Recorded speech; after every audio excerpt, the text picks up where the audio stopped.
एक पिता पुत्र साथ साथ टहलने निकले। वे दूर खेतों की तरफ निकल आए। तभी पुत्र ने देखा कि रास्ते में पुराने हो चुके एक जोड़ी जूते उतरे पड़े हैं, जो संभवतः पास के खेत में काम कर रहे गरीब मजदूर के थे।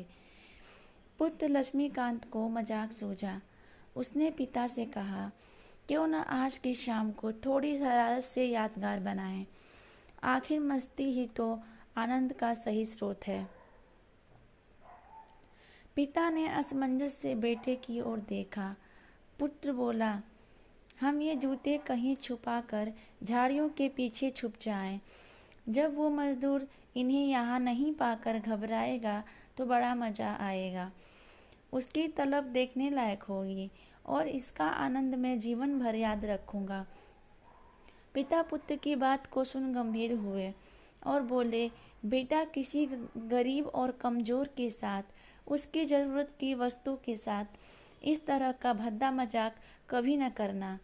जिन चीज़ों की तुम्हारी नज़रों में कोई कीमत नहीं, वो उस गरीब के लिए बेशकीमती है। तुम्हें ये शाम यादगार ही बनानी है तो आओ, आज हम इन जूतों में कुछ सिक्के डाल दें और छुप कर देखें कि इसका मजदूर पर क्या प्रभाव पड़ता है। पिता ने ऐसा ही किया और दोनों पास की ऊंची झाड़ियों में छुप गए। मजदूर जल्द ही अपना काम खत्म कर जूतों की जगह पर आ गया।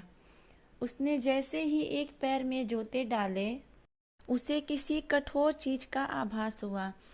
उसने जल्दी से जूते हाथ में लिए और देखा कि अंदर कुछ सिक्के पड़े थे। उसे बड़ा आश्चर्य हुआ और वो सिक्के हाथ में लेकर बड़े गौर से उन्हें देखने लगा। फिर वह इधर उधर देखने लगा कि उसका मददगार शख्स कौन है। दूर दूर तक कोई नज़र नहीं आया तो उसने सिक्के अपनी जेब में डाल लिए। अब उसने दूसरा जूता उठाया, उसमें भी सिक्के पड़े थे। मजदूर भाव विभोर हो गया। वो घुटनों के बल जमीन पर बैठ आसमान की तरफ देख फूट फूट कर रोने लगा। वह हाथ जोड़ बोला, हे भगवान, आज आप ही किसी रूप में यहाँ आए थे। समय पर प्राप्त इस सहायता के लिए आपका और आपके माध्यम से जिसने भी ये मदद दी उसका लाख लाख धन्यवाद। आपकी सहायता और दयालुता के कारण आज मेरी बीमार पत्नी को दवा और भूखे बच्चों को रोटी मिल सकेगी। तुम बहुत दयालु हो प्रभु, आपका कोटि कोटि धन्यवाद। मजदूर की बातें सुन बेटे की आंखें भर आई। पिता ने पुत्र को सीने से लगाते हुए कहा, क्या तुम्हारी मजाक मज़े वाली बात से जो आनंद तुम्हें जीवन भर याद रहता, उसकी तुलना में इस गरीब के आंसू और दिए हुए आशीर्वाद तुम्हें जीवन पर्यंत जो आनंद देंगे वो उससे कम है। क्या पिताजी, आज आपसे मुझे जो सीखने को मिला है उसके आनंद को मैं अपने अंदर तक अनुभव कर रहा हूँ। अंदर में एक अजीब सा सुकून है।